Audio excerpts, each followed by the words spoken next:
Welcome to the Fashion Translator. I'm Claire, your host.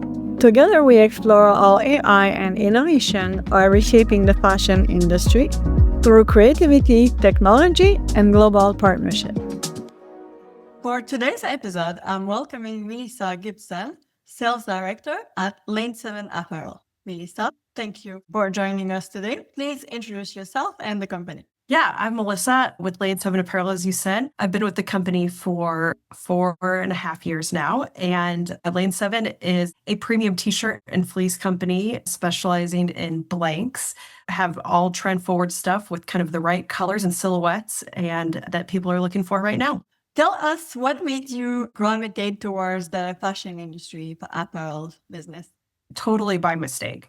I have a degree from TCU in religion and political science. I thought I was going to be a minister. I spent some time as a minister, and I figured out ministry wasn't for me. Being that intimately involved in people's lives was not a calling for me. And then eventually transitioned into working for Liberty Bags, which is how I got introduced to the promotional product space and this world in general. And then from there, I went to Next Level Apparel. I was there for 3 years and really got introduced to the blank wholesale world and all the complexities within that. And ever since then, I've opened up a screen printing shop with my husband in Austin, Texas. Really live in this world of blank apparel and decorating and brands, and no 2 days are ever the same. And I think that's part of what makes this really exciting. Yes, I agree. Something that it makes me think maybe the relationship building, maybe for the minister was too much on the intimate side, but that's something that can somehow translate in sales. If you think about how relationship building with clients, how would you say would be your approach for creating a long-term partnership?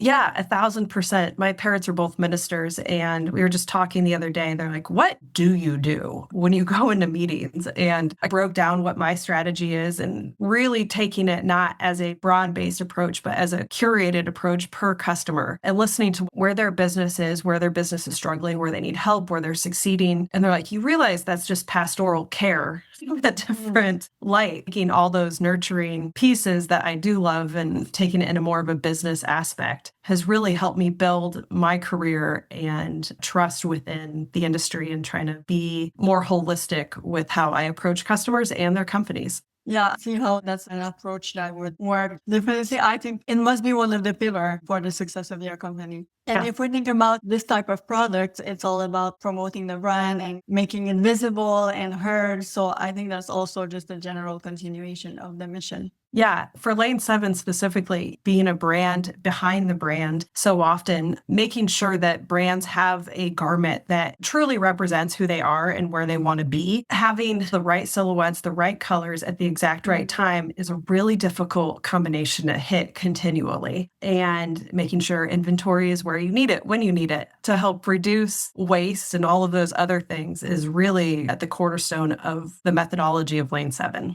I think this is a key element to make sure that you stay ahead of the competition. This niche of the fashion industry is really highly competitive. So I think to have this approach, it positions you a step ahead, that's for sure. What are other angle or approach that you would say you and your team are pursuing to stay ahead of the industry shifts and continue to identify new opportunities that might arise? Yeah, a few things that we're doing to stay ahead is looking at, instead of paying attention to industry trends, we really try to focus on what's happening in retail, specifically in the European and Japanese markets, which tend to drive a lot more of the retail fashion, and the American market lags behind those two markets. So making sure that we are in tune with that and we've always been viewed as a brand that stays ahead of trends. We were one of the first to bring out streetwear in a really forceful way and have a really clear point of view that was still approachable to a standard type of market and saying, hey, this is streetwear, but redefined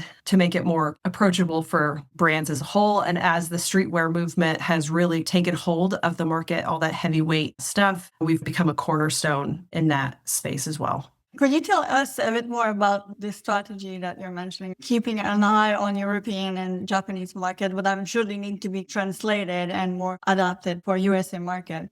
A little bit. Thanks to COVID, a lot of things have collapsed in terms of timelines of traditional speed to market. You take a look at camo right now is a great example. Camo came out of nowhere. It's within its natural cycle of being really popular again. But if you looked at the European market about 10 to 12 months ago, it started to heat up. And so you started to see that kind of trickle in through. And now you can't get enough camo in the market right now. Will that last forever? No, but it's already. But we'll come back. But looking at brands that we admire, looking at what their color story is, what the body is, what the weight of the fabric, you can translate a fit into specific markets, whether it's the EU market, the Asian market, or the American market. You can adjust the fit, but the color story, the overall look and feel of the garment is fairly universal when you look at fashion. So taking a look at those, how do we develop those into something that makes sense for our customer and who we want our customer to be? That's the delicate role that we play constantly. Kind of a bridge between the trends and the customer vision. Yeah, and making sure it's accessible from a price point standpoint, right? You can build whatever you want, but how much are you willing to pay for it? Keeping an eye on that and where that's headed and keeping all those things in check are really important for us.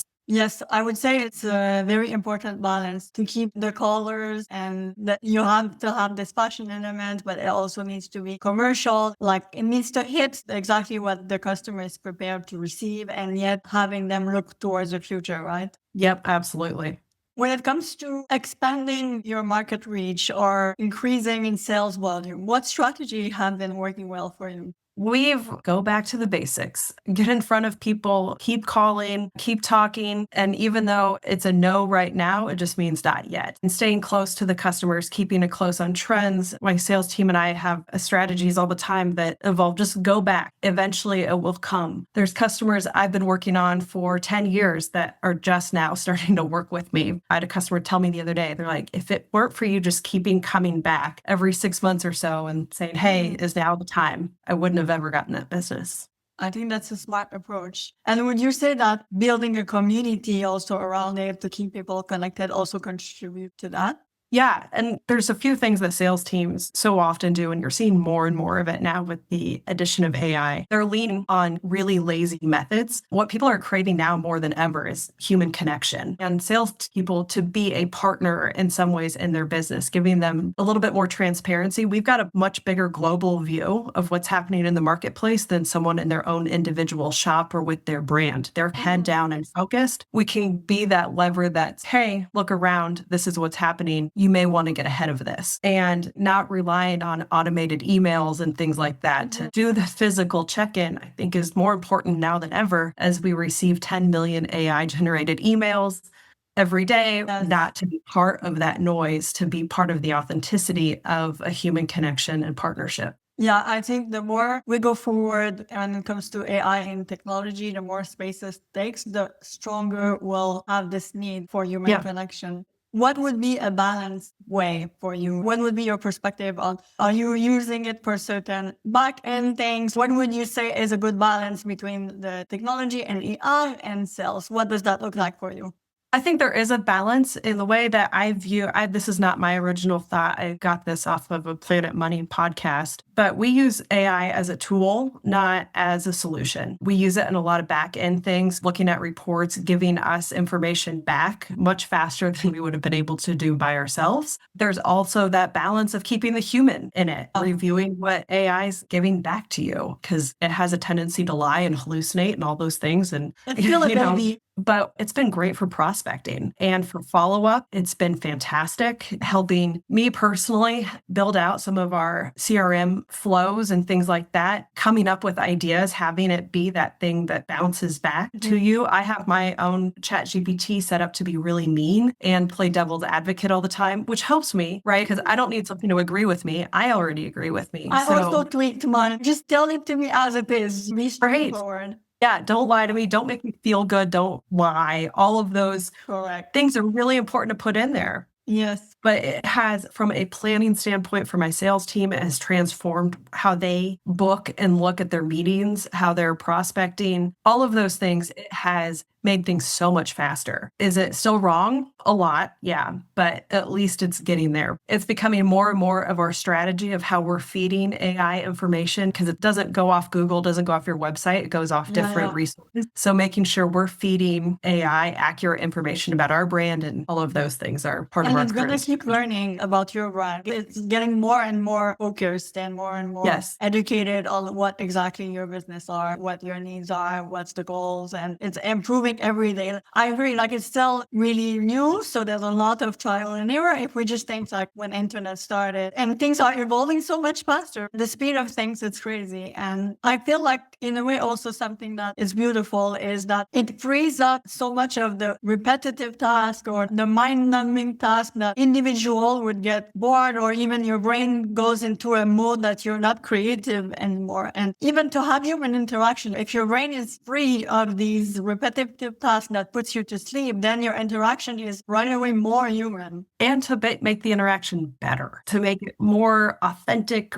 thinking about where a customer's at. One of my favorite questions is, and I suggest this to every sales rep, is before a meeting, if you've never met them before, if it's a cold call or if it's your first meeting, put in to ChatGPT, whatever AI you're using, their name, their company, asking what are their biggest concerns as a company? Who are their biggest competitors? What are 5 questions I should ask in this meeting? Here's my goal. Whether or not you use them, it can jump ahead in your mindset and get you out of a repetitive flow and making sure that you're focused on that client specifically. Correct. And one part is the amount of time it would have taken before to do this kind of researches. Right. You can do it as you're walking in. Yes, exactly. And there's this perspective of it gives you feedback. It can summarize. It can do bullet point.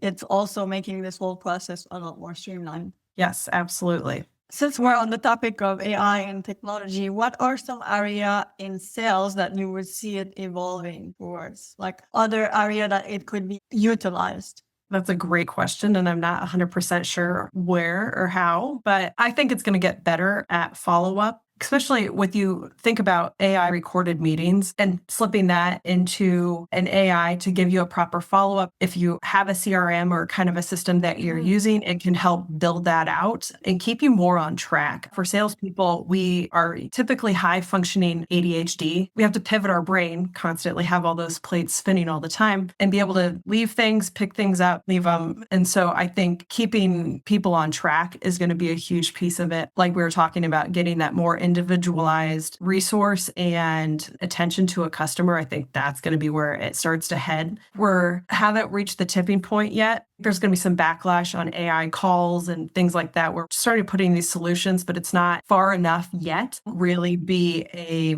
full solution. Can it do things in chat and things like that? Absolutely. That's fantastic that you don't have to have a physical person dealing with a chat online. Yeah. But finding that balance is really going to be where the next phase is going to be. For emails, we've definitely gone way too far with AI emails. In my opinion, I'm sure there's a lot of companies out there that would disagree with me. But I think lead generation, all of those things, that's going to be where AI starts to really transform how businesses work. I think it's also a matter of choosing what's right for you. And even within the fashion industry itself, there's going to be so many different needs or so many different perspectives. And these tools are all there. And it's going to be our job to find what's the right balance and to be able to stay true to that and to draw a line, because it's going so fast and it can become overwhelming of all these dreams that we are sold or these promises. And to stay true, to be like, okay, this is fantastic. And this is what's the line that's comfortable for me. And maybe that line won't be there forever. Maybe it will grow. That this perspective that you have, that you know what's at heart for you and that this is something you keep alive, I think that's a fantastic perspective.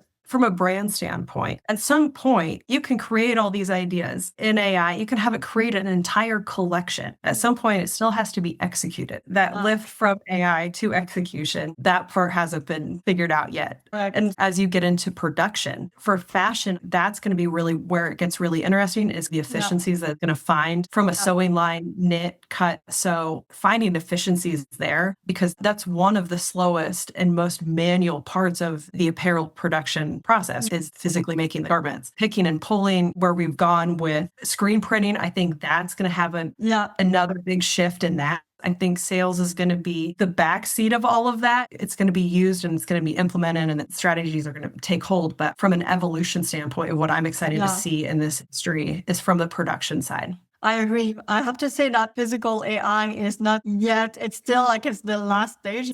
Evolution that's going to come. So right now, what is done in physical AI is still like early stage development. It's going there, right? We can see it's going to be really exciting to keep an eye on everything that's going to come out. Like demand planning, how much that's going to help that, making forecasts better and more efficient and reading and reacting in real time. That's going to be crazy. Yes, there's going to be a lot of issues solved with that. How to properly manage inventory, avoid dead stock. There's a lot of potential there as well. Yep. If we're looking ahead, what's next for Lane 7? Not necessarily only in terms of technology, but if you look in the next 3 to 5 years, what are opportunities you're excited about or things that you want to expand on? In 2026, we are taking a huge expansion in our line. Our current line sits at 25 pieces. We're adding 13 new styles in 2026. So for us, it may not sound like a big number, but that's a huge addition and kind of evolution into our collection. We've already got styles starting to come into stock for 26, which is really exciting to talk about early. Taking more of an aggressive approach in our sales stance and kind of market position. We've got a much more well-rounded collection by the end of 26. A women's collection.